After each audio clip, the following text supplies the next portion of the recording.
So today we have to complete our cycloconverter. That will end our module 4. And after the pujas, we will do with module 2, the last module, that is rectifier, which you already know. Okay,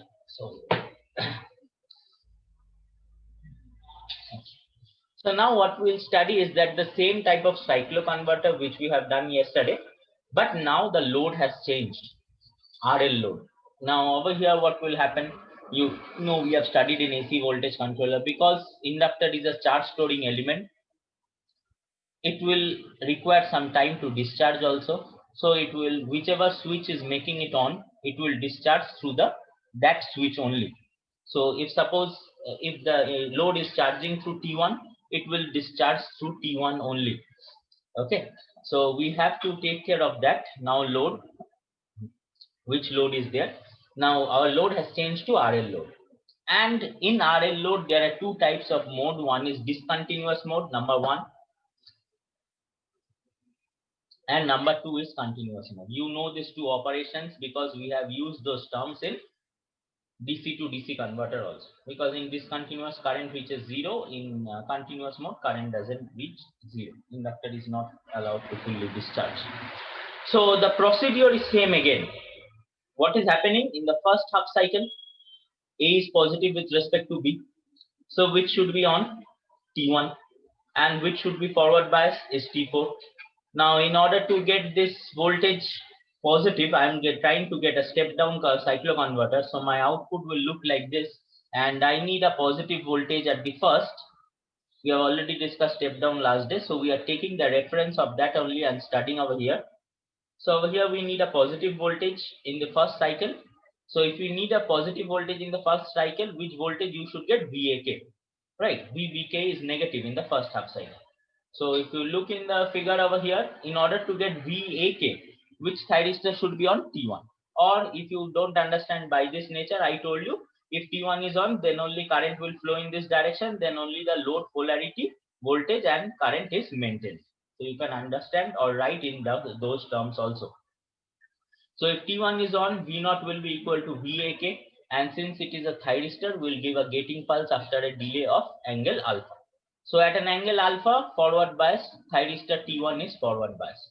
Current flows from A to K, right? Current flows from A to K. All what I'm explaining, you are written in words over here. You can go through it later. Because every detailed line by line explanation is given over here. So what will happen if T1 is on, current will flow from A to K back to this, from this small a point to capital A, through the load to this small k point and back to this small a point only. So T1 is on. So what voltage will get? VAK. So T1 is on, with voltage we are getting VAK. Now since it is an inductive load, it will continue after some angle up to pi, after pi. So it has continued up to some after some angle after pi. Which is that angle we had already studied in AC voltage regulator? That angle is called your beta angle, the extinguishing angle, the point at which the load voltage becomes zero. So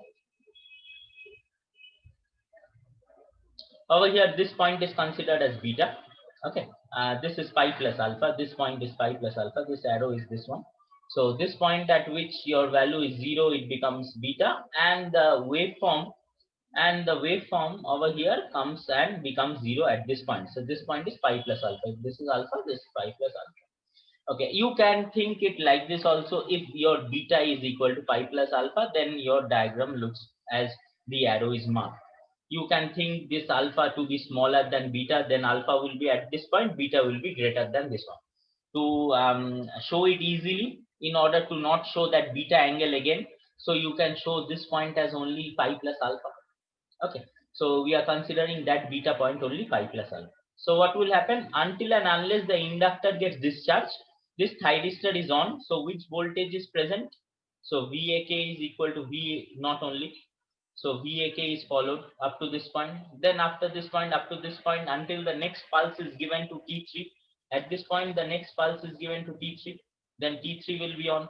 So what happens when T3 is on? You see again the current direction is through the load as shown in the figure. So if T3 is on, current will flow in this direction. V0 will also be positive.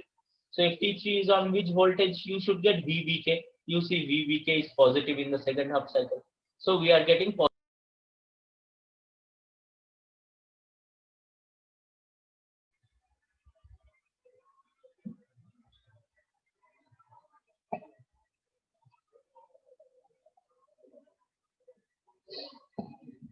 Okay.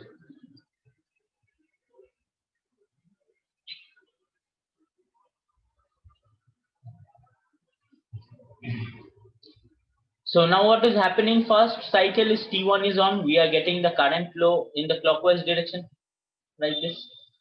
Right, I naught is maintained. Now when T3 is on, current flow is as according like this only anti-clockwise, but I naught is maintained. So T3 also we are getting positive value. Then again we have a what I'll tell inductive load. So it will go in the negative. Then up to some point it can be zero. Then it goes in this direction and becomes negative. So we want only two positive cycles. That's why we are turning on T1 and T3 like this. If you want more than that, what you could do, T1, T3, T1, T3. So you would have got four positive half cycles, right? Next, what is happening in the next cycle? We want the negative part. So in order to get negative part, which thyristor should be on? T2 and your T4, because if T2 is on, current will flow in this direction.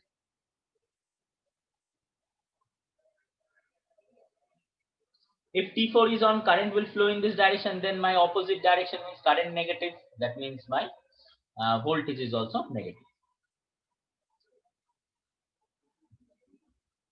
So what happens now? My current becomes negative, goes in the negative direction. My voltage is also negative. Or if you don't understand this, what will be the voltage over here? When T2 is on, you will get VAK. So when T2 is on, you will get VAK. What is VAK? This bold line, negative voltage. When T4 is on, which voltage you will get? VBK. So when T4 is on during this period, what is VBK? This dotted line. So this dotted line is negative. So that is how you can explain also. Two methods I am showing you how to explain it. So you are getting a positive, then small part because of your inductor in the load, then goes to zero, then continues in the positive, then two cycles of negative. So this complete two half cycles and this two positive half cycles and two negative half cycles completely compromises of your load voltage. So if you do a sine wave, you will get this one, right? So you can find out your F naught is equal to 1 by 2 Fs, because your total Fs will be this much. And what will happen to this? Because your load voltage is becoming zero over here, so it will be zero over here. Your current will also be zero over here. So your current is becoming zero. If your inductor current reaches zero, that means your current is becoming discontinuous. So what we are getting is discontinuous operation in this case.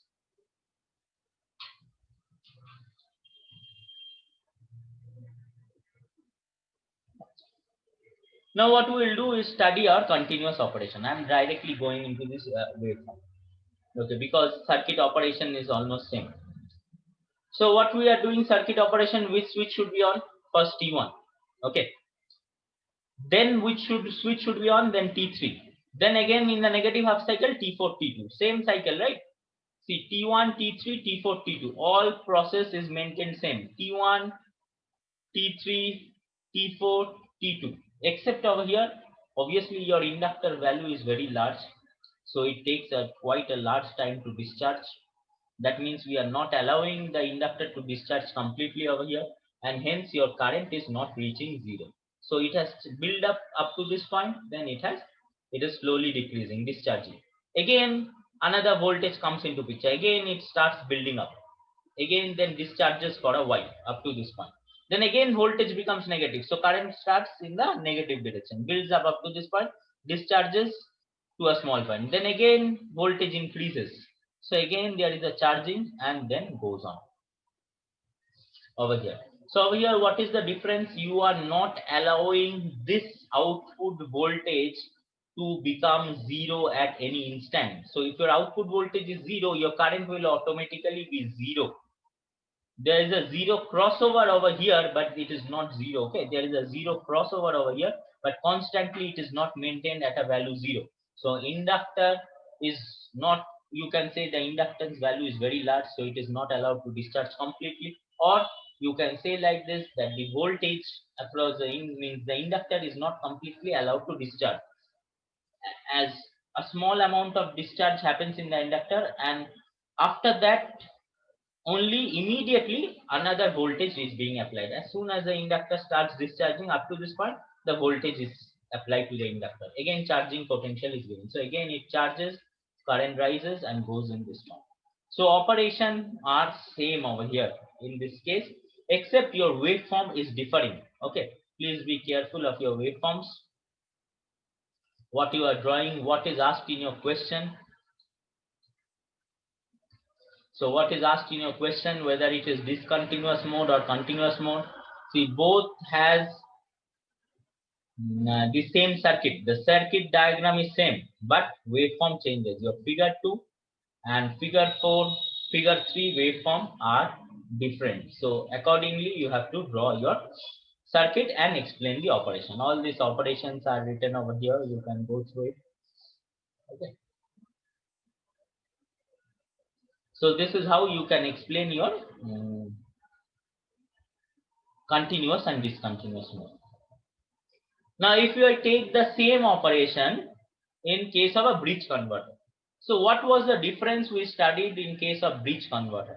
In case of bridge converter, in every time interval, two thyristors were conducting. So either T1, T2 conducts at a time, or S1, S2 conducts at a time. If T1, T2 conducts, then current will flow in I0 direction. If S1, S2 conducts, current will flow in this direction. So because of T1, T2, what we are getting negative voltage, positive voltage, positive current, and because of S1, S2, what we are getting negative voltage, negative current. That's why your T thyristors were called as positive group and S thyristors were called as negative group. This we have already discussed. Now when T3, T4 is conducting, so current flows in this direction. When S4, S3, S4 is conducting, current flows in this direction. So positive voltage, positive current associated with T3, T4, negative voltage, negative current associated with S3, S4. So whenever we want to get negative voltages, we need to turn on your S switches. Whenever we want to get positive voltages, we want to turn on our T switches. So you can easily draw the figure without thinking without remembering anything. See, we need positive voltage, what I should write? T1, T2. In the next half cycle, what I should write? T3, T4. We need for negative voltage, what I should write? Switch S1, S2. This is S3, S4. Okay. See, all these explanations, what I am doing will be used for explaining your rectifier also. Same type of waveform will be there in rectifier, except since rectifier converts DC, it will have positive part, then 0. Then positive part, 0. For half wave, if it is full wave, positive part, positive. Positive part, then positive part. So same circuits will be applied for rectifier also. How you can apply? We will remove this antiparallel thyristor. So if you understand this, when I'll explain rectifier, I'll not go into so much detail. I'll tell it directly. So that's why I'm explaining you cycloconverter first, and you have ample time to go through this cycloconverters and understand it before we start on rectifiers. So again over here, what is happening? We are allowing the inductor current to become 0 for some instant. So that's why my inductor is becoming completely discharged and load current is becoming 0. Okay, at this point beta. This continues. So as the load current becomes 0, this is called as discontinuous nature of inductor current. Now again you see same thing under one fundamental component of your output, means sine wave. You have two full cycles of your, this you consider one, this you consider as two full cycles of your output voltage. So F naught is equal to 1 by 2 Fs. So all what we are doing is step down. Okay, you can make the same circuit and understand the operation of step up. Step up already we have done. This is homework for you. Draw the circuit for step up. Using same thing, continuous, discontinuous circuit, draw the waveform for step up and write the steps. A to G, write the steps. That is up to you. That I will not explain to you. That is a homework for you. Step up is already explained. Same things, step down was explained, but I am explaining over here using that same reference, continuous and discontinuous. So your homework is to understand continuous and discontinuous mode for stepped up cycloconverter. Now what is the difference, means what will happen to continuous current? So what we'll do, will not allow the load voltage to reach zero. We'll just have a zero crossover, and immediately as zero crossover happens, a negative voltage appears. No point we are allowing the output voltage to settle at 0 point. So as immediately there is a crossover, after some time, after a few microsecond or millisecond, we are giving a voltage to the charging voltage to the inductor. So what happens? The inductor slowly charges, then discharges, then it can't completely discharge because immediately another voltage appears across the inductor. It just starts charging again and then discharges. Then immediately negative voltage comes across the inductor, negative voltage comes across the inductor. So the current starts falling and then increases in the negative direction. Then again discharges. So discharges during this point, falls up a small part. Then again another voltage appears. So again voltage increases. So current also increases and goes at this point. So this is continuous nature of your inductor current. And all this again we have two complete cycles of the output voltage in a fundamental component of the input voltage. So you have F naught is equal to 1 by 2Ms. All these are step down cycloconverters. And what is positive group, negative group? You know all these things which I have said, they are written in words over here. When are T1, T2 triggered? That is omega T is equal to pi plus alpha. You see in the diagram, omega T is equal to alpha, T1, T2 is triggered. T1, T2 remains on till omega T is equal to pi plus alpha. It is triggered at omega T equal to alpha. So it is triggered at omega T equal to alpha, up to which point it remains on pi plus alpha. So that's why what I have written in the diagram, everything in words is given over here. So please go through it.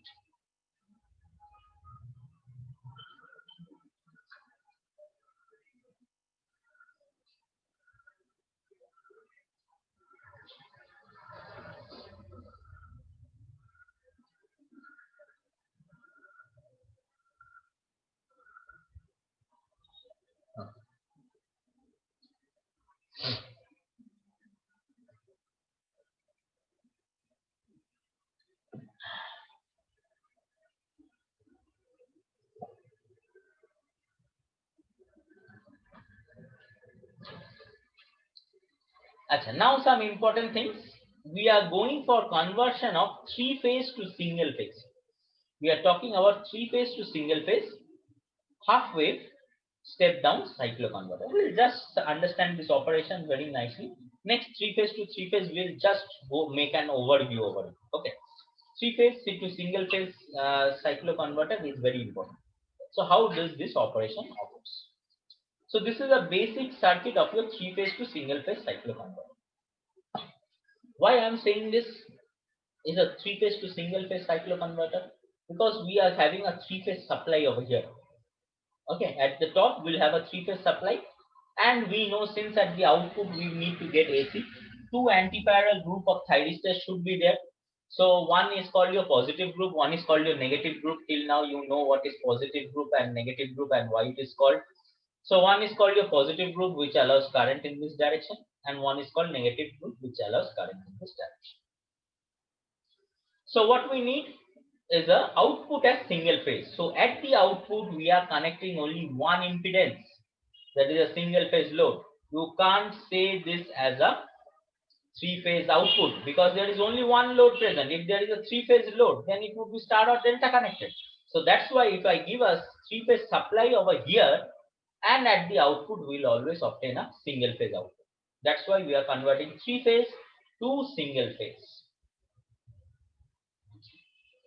Now this is called your positive group, this is called your negative group. Why this reactor is present? This reactor is present because there may be sometimes due to some malfunction of the circuit, there may be a huge circulating current flowing through from the source to the load. So what does inductor will do? Inductor will try to make the current constant. So it will not allow the fluctuation of current. Sometimes it will not allow the rate of rise of current to change immediately. So that's why a large inductor is present over here. So that is called a reactor, intergrid reactor. intergroup reactor. So because it is connecting between the two groups, so it is called as an intergroup reactor. Okay, so this is the basic circuit. Number B is your basic circuit of a three-phase to single-phase, three-phase supply, and at the output single-phase. Okay. So you should draw this diagram. You can draw this diagram also in your exam, but I think this is more important. And you should write, okay, it is written over here, positive group, negative group. This diagram number B should be there in your exam copy. If it is asked to explain the operation of three-phase to single-phase half-wave bridge converter circuit.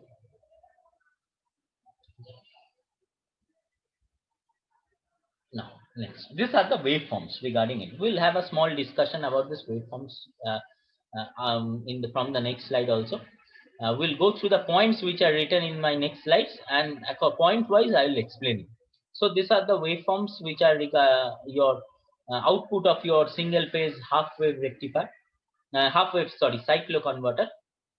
So over here only half cycle is drawn, and over here the complete cycle is drawn for a sine wave. Now what is happening over here, we should understand. Now, for converting your three-phase supply at one frequency to single-phase supply at a lower frequency, what we are doing is a step-down cycloconverter. So we are converting three-phase to single-phase, and we are stepping down the frequency. What is the basic principle that should be used? The basic principle is that you need to have this output voltage. And how can you have this output voltage? See this one, this line, which follow my mouse. These lines are all your three-phase voltages. That is my supply. And you know, when I talk about AC voltage controller, maybe rectifier, maybe this one, V0 is equal to Vs, or an inverter. We had seen V0 was equal to Vs, because in between there was a switch, and switch there we did not consider it as a drop. So from the supply voltage only we can draw our load voltage. So supply voltage three-phase is only taken as reference, and from that we are drawing a load voltage. So how can we draw that load voltage? We have to control our gating pulse over here.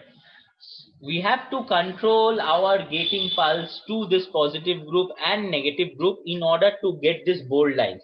See, bold lines are drawn over here. So there, those bold lines are your actual output voltage, and this lines which are not, and these lines which are not bold, those are your input voltage. I need my actual output voltage which is there. So I'll check what is there over here coming from the input voltage, and my reference is my input voltage. So I have to draw always my input voltage. So you see over here, we have to draw our input voltage in order to get our output voltage. Without our input voltage, your output voltage cannot be drawn. So what is my main criteria now? We have to adjust the firing angle in such a way we get that bold lines. We get the figure that is drawn over there. How it is drawn. Now, at A point, your firing angle is 90 degree. Why I'm telling 90 degree? Because if you take a sine wave,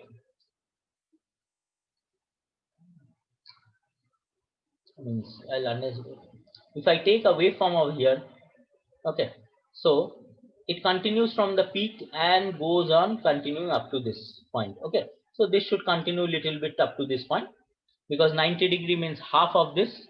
So from this peak it should continue up to the bottom.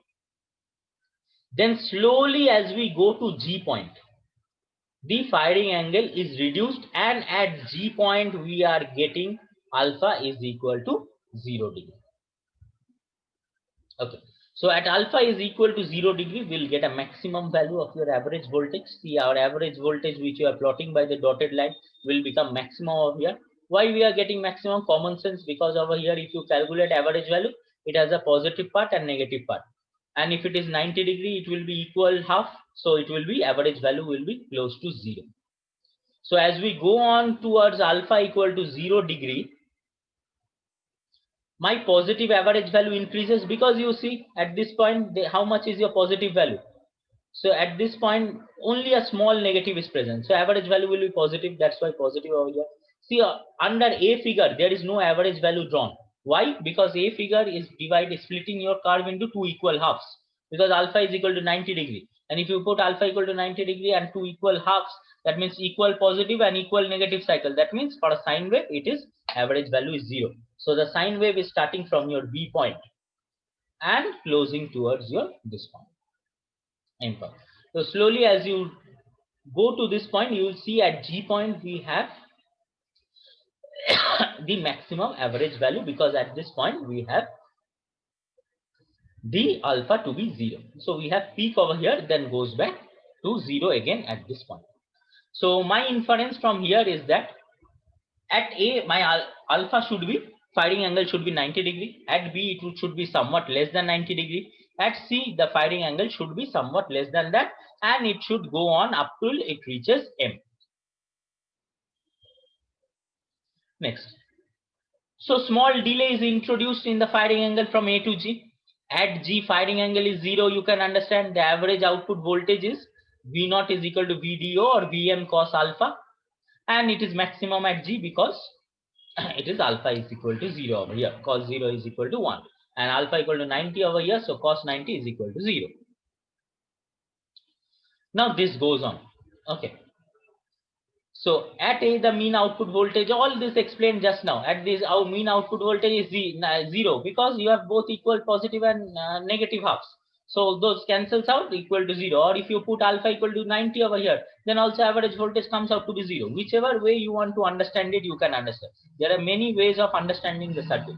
I can explain you many different types. So two different types of explaining the circuit, one by cos alpha and one through pictorial representation I have shown you, by telling you how at alpha equal to 90 we are getting 0. So you can explain it anyways. Okay.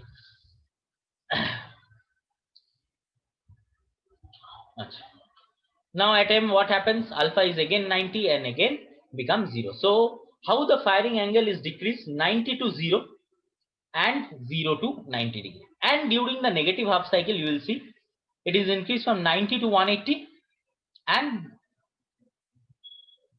180 to 90. Why we are doing this? Because cos 180 is minus 1. So if you go increase from 90 to 180, it will go in the negative cycle.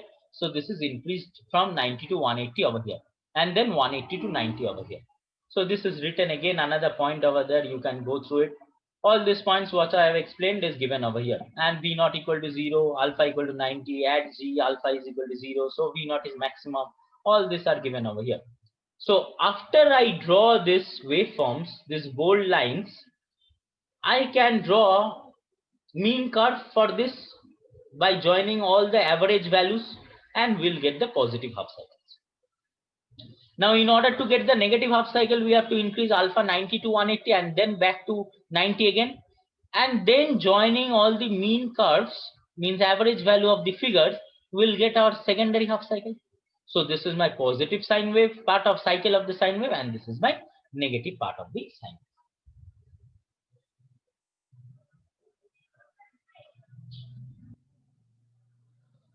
Now how firing angle is given?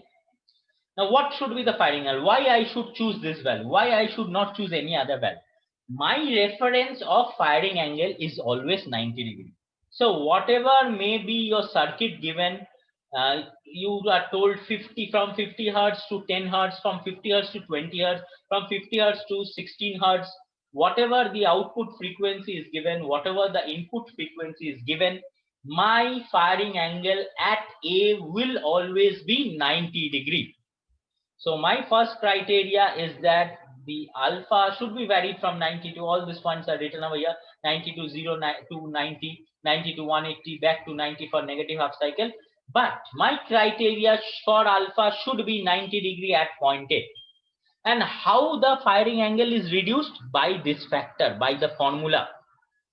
Magnitude of progressive change in firing angle is the reduction factor in frequency. How your frequency is reduced is 1 by 8 of 120. Why I've taken 1 by 8? Because what I'm trying to generate is the output frequency to be 1 by 8 times of your input frequency. So if you calculate from here up to this point, 1, 2, 3, 4. So 4 complete cycles, that means 8 half cycles. That's why you have 1 by 8 is your reduction factor in frequency. That is output frequency by input output by input by output frequency. Okay, so what we are getting, no, output will be much. So output by input frequency, so that is output by input frequency will be 1 by 8. Reduction factor is output by input, so we are reducing it, so 1 by 8. If you are stepping down it, stepping up it, so it should, if you are increasing the frequency, so it will be 8 times of that. Generally we talk about step down only, so that's why the explanation is given of step down. Okay, so what we do is we get a step of 15 degree. So if at A point alpha is 90 degree, at B point will be 90 minus 15, that is 75. At C point it will be 60 degree. So if you go to the figure, this is 90 degree firing angle over here. For B curve we are firing angle 75. For C curve we are firing angle 60. For D curve we are firing angle how much? 45. For E curve we are firing angle 30. For F curve we are firing angle 15, and 15 minus 15 gives you 0. See, at G again it is reaching 0. So my explanation is correct. From 90 to 0, how it is going? It should be 0 at G. How it should go? How you should decrease your firing angle is by this formula.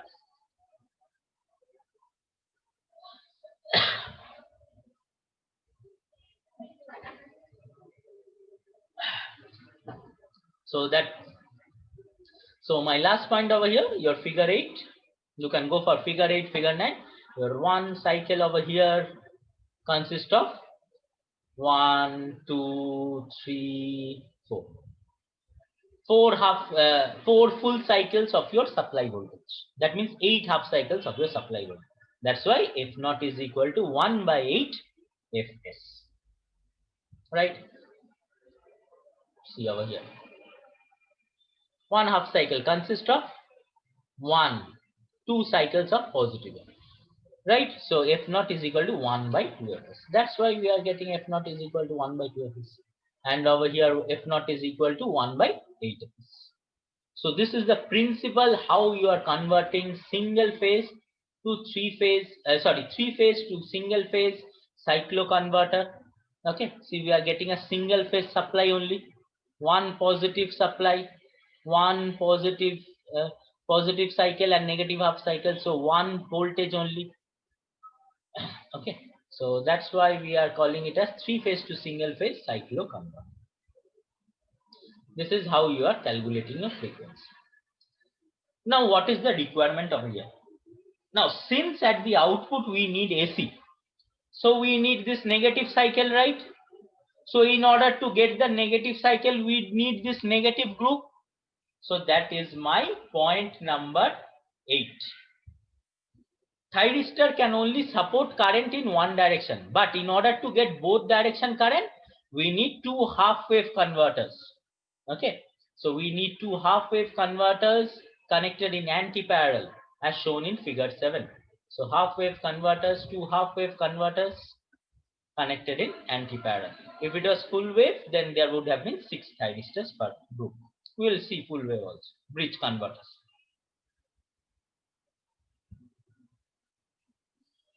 Now your positive converter group will allow current during positive half cycle, and negative group will allow current during negative half cycle.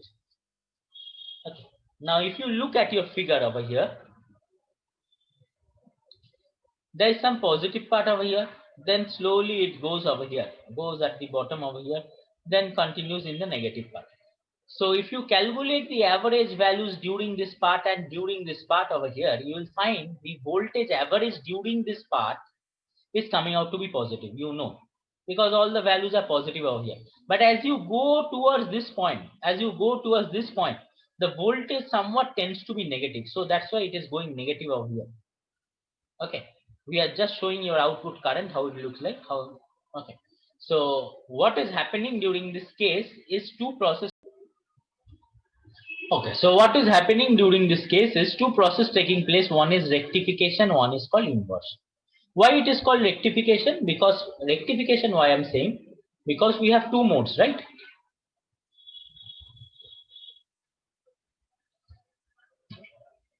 One is current flowing in this direction. So process of flow of current from supply to this load is called your rectification, and the opposite direction flow is called your inversion process. So once it is being rectified, once it is being inverted. So current flow is becoming opposite. So actually what I am talking about rectification and inversion is that power is positive and negative. During this phase, power is positive, and during this case, power is negative. So that's what is written over here. You can go through this. When output current is positive, your positive converter conducts. Under this condition, your positive converter acts as rectifier. And when output voltage is positive and when output voltage is positive and when output voltage is negative, it acts as an inverter. So it will power will be negative. So current will flow, means power will flow in the opposite direction. So same goes for your negative part also. Okay, if your voltage and current are both negative, then product of that will be positive, right? So if your voltage and current are both negative, during this case, voltage and current both are negative, average value is this negative, negative. So it will be rectification, power will be positive only, so rectification. But during this case, voltage is becoming positive, current is negative, so power will be negative. So power flow is in which direction? Opposite direction. So inversion process. So that is my point number 10 and point number 11. And this circuit is also called as similar to a dual converter circuit. Okay, dual converter is you will study in rectifier. Okay, because I'm telling you over here, we will study in small detail in rectifier portion also if we have time. But if you understand this one, this is same as dual converter. In dual converter also we have the same thing. We have two anti-parallel group of thyristors present over here. One is helping in supplying current through this direction, other will supply the current in the opposite direction. So anti-parallel groups are connected. So that is called a dual converter. So it can both rectify, work as a rectifier as well as a inverter. So over here, same thing, two three-phase half-wave converters are connected in anti-parallel. That is same as in dual converter. Dual converter is also the same circuit. We have one positive group, okay, which conducts during positive half cycle of load current, and another one is called your negative group, which conducts the negative cycle of your load current. Okay, so same thing, and if the output current is positive, okay, sorry, from this point, sir. Number 12, 13, 14, 15 we are discussing. So if we are taking a two-phase control converter, they should always connect in anti-parallel, which is same as your dual converter. In dual converter also the same circuit is applied. Now, how the dual converter control is brought about? There is a relation. Okay, between the positive group and the negative group, there is a relation. Alpha P plus alpha N should be equal to 180 degree. Why we are doing this? Because you have just now understood, if it is cos 180, it will be minus. If it is cos 90, 0 to 90, it will be plus. Plus means positive. So average voltage positive, so it will lead to positive direction. And if it is cos 180 negative, so it will lead to negative flow. So that's why positive and negative group should have this relation of the firing angle. Alpha P and alpha N are the firing angle of your positive group and your negative group thyristors respectively. Okay. The reason why I told you have a IGR, your intergroup thyristor, because there may be a net circulating current that may be flowing. If there is a small potential difference, if there are some internal resistance present in the circuit, if these are not ideal, there will be a small voltage drop across this. So if this is short circuited, load is short circuited, a huge current will flow through the load. So in order to prevent that, we need a IGR, intergroup reactor, to limit that current, so that the current is not able to change from a low value to a high value in a very small amount of time.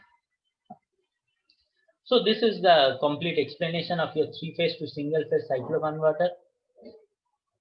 You should draw this B figure. You should draw these two waveforms, figure 9. Figure 8 is not so much important, because in figure 9 only, figure 8 is done. So you should draw figure 9, and how I have explained, you can write all these points in your own words.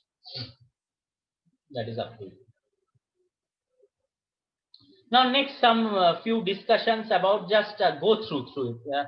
Okay, we'll just see the circuit and just discuss some points regarding this. So next is three-phase through three-phase, three-pulse converter. Now previously from three-phase we were getting single phase. Now over here we are getting from three-phase to three-phase. So obviously what should be my change? The load which was a single phase load, one single load was connected. I'll connect three loads over here, maybe connected in star, maybe connected in delta. So that is the main difference that is done over here. So that is done over here. Since we are getting three phase over here, so we should take three different groups. So three positive and positive group as well as three negative group. So for one phase, this positive and negative group will be connected. For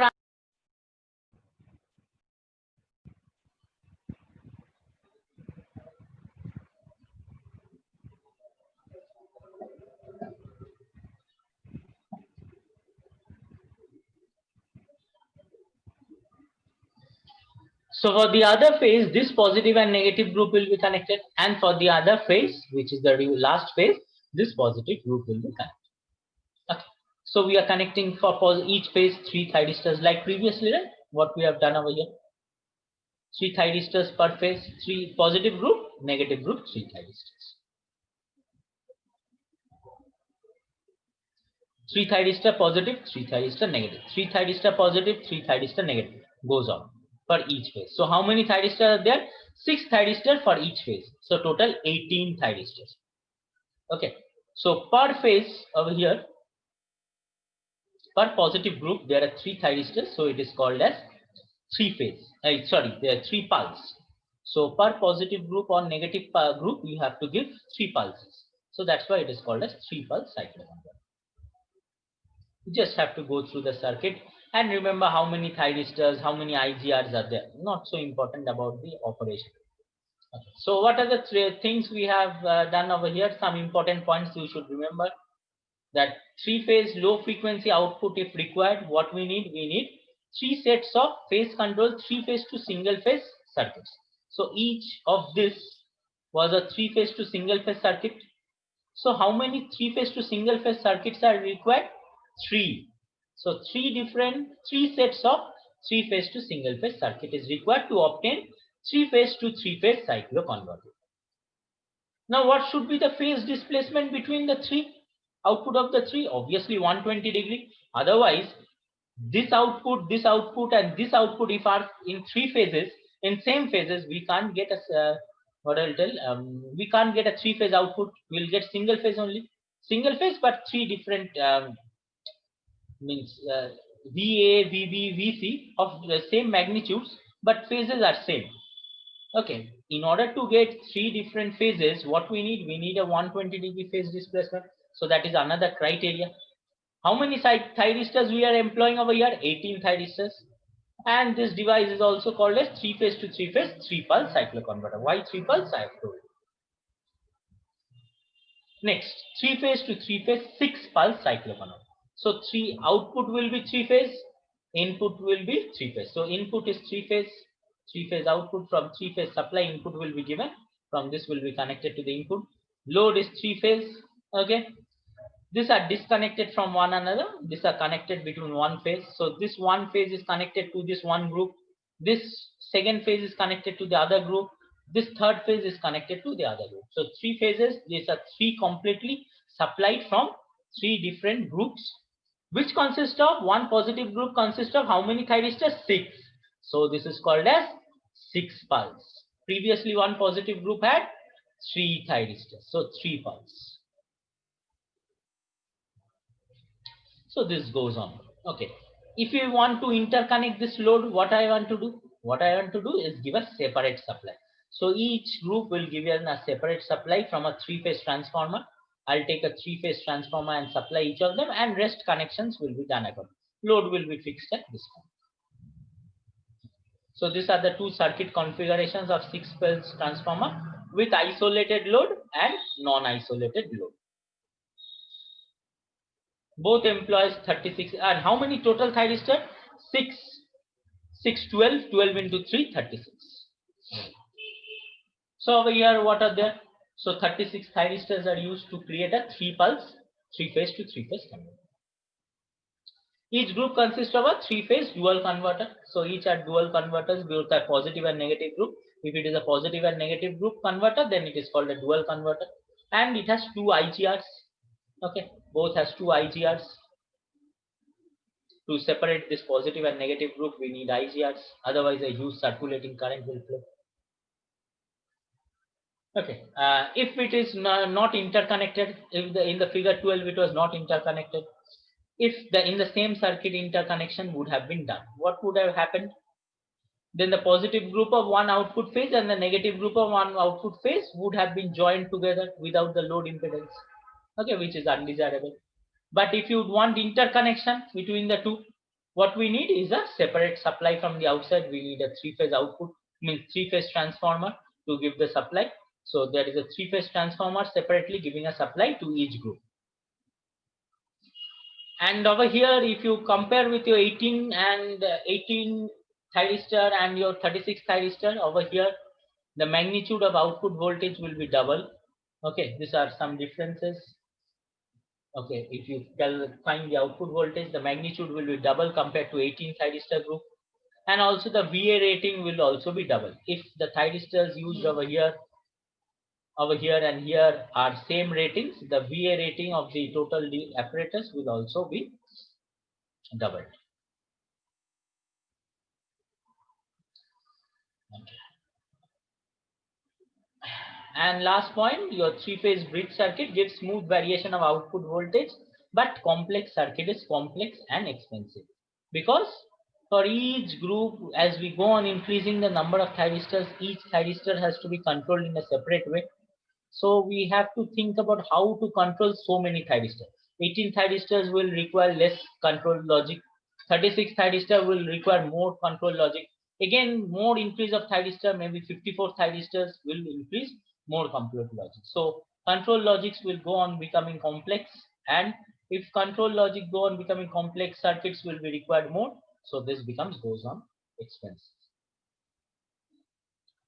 And last today's discussion is DC link converter. Now, in the first lecture, what we had done is studied. Now, how many slides we have? We have just 3 slides. Okay. So we have studied about cycloconverter, defining it as a single stage converter. So we are giving a AC supply, at the output also we are getting a AC supply. We could have used a DC link converter also instead of that. That is, we could have given a 3-phase supply to a rectifier. That means obviously a 3-phase rectifier, and that would have converted in DC, and that DC to 3-phase can be converted by inverter. You know it. What is an inverter? 3-phase inverter, 180-degree mode, 120-degree mode, and that can be given to a 3-phase load. I could have done by this way also, because at the output of the inverter we are getting variable voltage as well as variable frequency. Okay. So this is also one effective method of conversion, but there are certain advantages and disadvantages. We'll go through it. So cycloconverter is normally compared with a DC link converter. Why? You can understand, because both has the same purpose. Because both are power controller. Cycloconverter is converting from AC input at line frequency to DC. Okay, sorry for this, it is written. So in this circuit, what is done? From 3-phase supply, it is converted to DC output, written from AC input at line frequency to DC output. And in the second part of the circuit, what is done? In the inverter circuit, we obtain AC output at any frequency from the DC input voltage. Now thyristors are used over here, or maybe transistor families may be used. If I am using thyristor, there is a DC supply over here, there should be commutation used over here.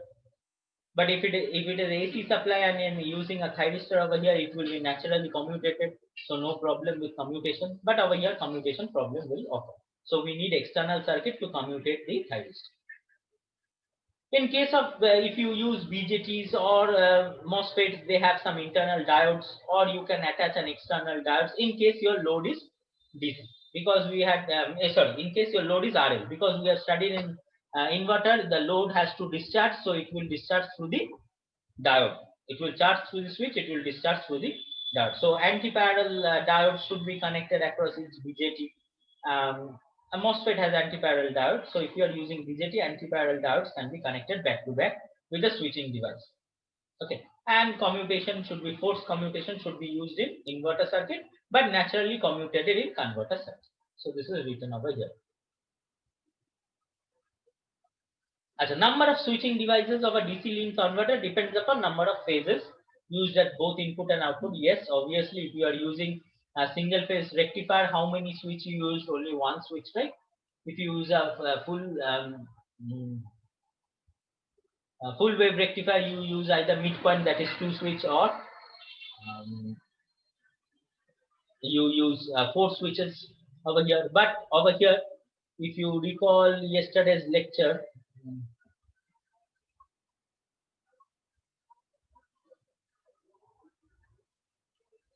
if it is a midpoint, we are using 4 thyristors. Okay. So over here, if you compare your resistive means rectifier with your this one, so this circuit becomes more costlier than a rectified circuit. But you should remember that there is also a circuit inverter over here. This inverter will also require switches. So total number of switch components and all goes on increasing. And components, as we go on going from 3-phase to 3-phase conversion, this conversion becomes more and more complex as number of switches goes on increasing in case of cycloconverter. This may be a difference you can point out. But one thing over here, what is the most advantageous thing is that in power electronic circuit, at the output there will always be harmonics present. So in order to remove the harmonics, we had already studied PWM techniques. So over here in DC to DC link converter, we can eliminate those harmonics by using PWM techniques. So that is a very important advantage of a DC to DC link converter. We can use PWM to remove the harmonics, which is not featured in your cycloconverter.